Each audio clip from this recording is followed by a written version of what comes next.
Do you experience nausea and have a hard time keeping it at bay so that you can eat and go about your day? I'm going to chat to you today about a couple of tips and strategies that I tell my patients to help reduce nausea. So my name is Mel, I'm a dietitian at Active Health Clinic, and if a patient comes to me and they experience a lot of nausea, which is really common with the symptoms and conditions that we see, I usually kind of run through these tips and strategies for more conservative nausea management. So the first one, which is super important, is actually still eating consistently. Now I know that when a lot of people are nauseous, eating is the last thing that we feel like doing. So we go long periods without eating, but also nausea is a sign of hunger. If we don't listen to our hunger hormone ghrelin for long periods of time, we can often experience nausea. So then we create this cycle of feeling too nauseous so I can't eat, but then feeling so nauseous because I haven't eaten, and it just repeats and repeats as a cycle. So essentially what I encourage is trying to have small, consistent eating occasions, and actually probably more frequently and consistently than what you would eat if you weren't nauseous, because you're probably only going to be able to tolerate really small amounts of food.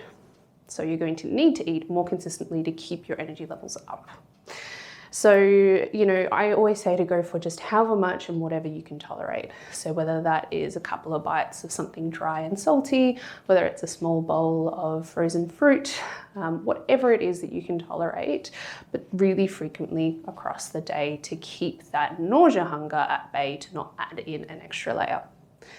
The next thing that I'd recommend is fluid, but small sips of cold fluid across the day, or even kind of chewing on like icy poles or ice chips, like things like that. So essentially the cold distracts the nervous system from the nausea, which can really help relieve symptoms, but also staying adequately hydrated when you're nauseous is really hard. So keeping up that hydration for people with conditions like dysautonomia, OI, or POTS is really important, because lack of hydration can cause nausea. So it can cause a lack of blood flow to the gastrointestinal system, which essentially tells the nervous system, let's show the person nausea so that they don't eat anything because they don't have the resources. Now that's a protection mechanism. It doesn't mean that we shouldn't eat. We definitely should, like I just previously explained, but keeping up your hydration can really help with that. The next thing I'd recommend, this is my go-to, is anything ginger. I really love ginger. A lot of people don't, and that's okay. But if you do like ginger, things like ginger tea, ginger kombucha, ginger ale, ginger beer, the list goes on, ginger lollies even, can be really helpful to take off that layer of nausea because they are a natural anti-nausea substance. Another natural anti-nausea substance is the skin of green apples, and it's a weird one, but again, it can really help take off that added layer for some people. For a very few group of people, carbonated drinks can be really helpful, whether it's mineral water or like kombucha or ginger ale or ginger beer, those types of things. The carbonation can again help for some people, but for others it might exacerbate other symptoms that make their nausea worse. So that one might be a try on a case-by-case basis. And then last but not least is medication. So it could be over-the-counter medication, such as like travel sickness tablets.